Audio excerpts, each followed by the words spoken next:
Bienvenidos, mi nombre es Yuri Santiago y hoy les voy a estar hablando sobre los hitos históricos del desarrollo. Para hablar sobre este tema se hace fundamental saber qué significa y cuál es el concepto de cada uno. ¿Qué es un hito? Un hito histórico es un acontecimiento muy importante que marca un punto de referencia a lo largo de la historia. ¿Qué es el desarrollo?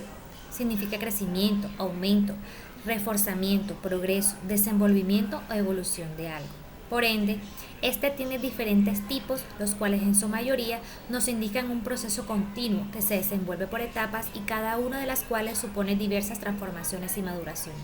Por ejemplo, el desarrollo biológico, social, humano, personal, cognitivo, sustentable, económico e integral, el cual se centra en unificar y aprovechar los otros tipos. Para el ámbito económico, este concepto es el que se llega por comparación o posición entre países y sociedades, es decir, que a lo largo de la historia se ha creado unas ideas sobre los opuestos como civilizados y bárbaros, modernos y tradicionales, desarrollos y subdesarrollados, norte, sur, primer mundo, tercer mundo. En estas segregaciones racionales geográficas y económicas, las potencias han consolidado su poder sobre los pueblos, los territorios y los recursos naturales de los países de la periferia. Teniendo en cuenta toda esta información, podemos empezar a enfocarnos en los acontecimientos más importantes de la historia. En el siglo XVI, época del descubrimiento, es la invención de la lógica binaria del otro dominado, donde éste termina arrasando lo diferente y asimilando los patrones y conceptos de la cultura dominante.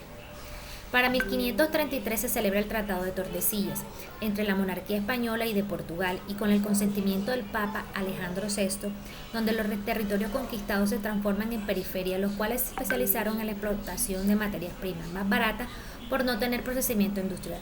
Esta fue la base para el capitalismo. Cuando se entablaron las colonias buscaron asemejarse más a las élites de las metrópolis, donde surge el concepto de la civilización, pero en un sentido vergonzante y racista, pues los nominados pretendían distinguirse de todos aquellos que no habían ingresado a la modernidad, es decir, a los civistas.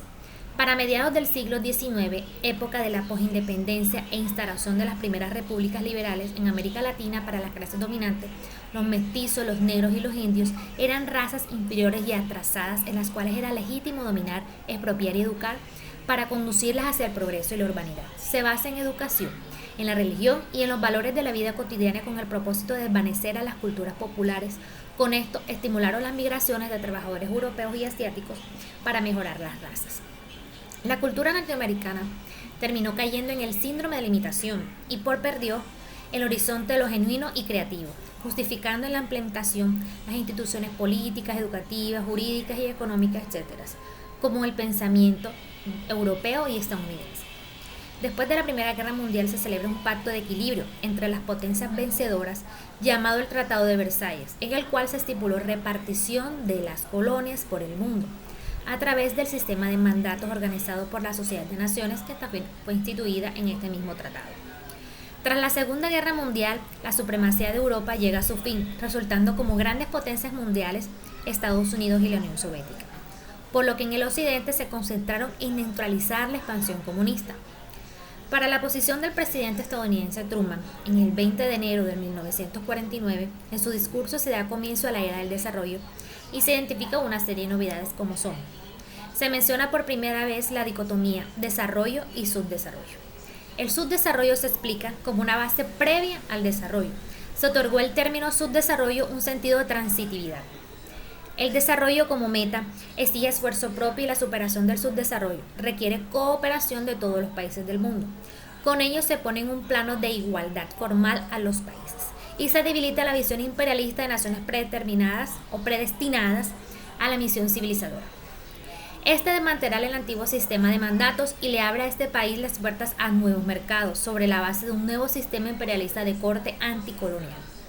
Para 1960 se conoce la teoría del despegue por Wall-Rostow, donde cualquier nación pasa en su evolución económica por 5 leyes inexorables: sociedad tradicional, precondición para el despegue hacia un crecimiento autosostenido, despegue, camino hacia la madurez y etapa de alto consumo masivo. Para los países del tercer mundo, requiere que se les provee de ayuda en forma de capital, tecnología y experiencia en este proceso, y así poder crear las condiciones para la innovación económica e institucional. Esta teoría da como base el diseño de 2 programas: el Plan Marshall, que buscó redimir a Europa luego de la Segunda Guerra Mundial, y la Alianza para el Progreso, que anunciaba la ayuda para los países de América Latina y del Caribe, ante los graves problemas sociales y económicos que enfrentaban, y pretendían neutralizar el auge de las luchas populares estimuladas por la Revolución Cubana de 1959. Gracias a todos estos puntos históricos de gran importancia en la actualidad, podemos apreciar que el desarrollo para un país como donde vivimos es lento, ya que no contamos con una sociedad capitalista que piense que ante los nuevos cambios en el beneficio de todos como un centro y clave esencial para el desarrollo integral como una cuestión social.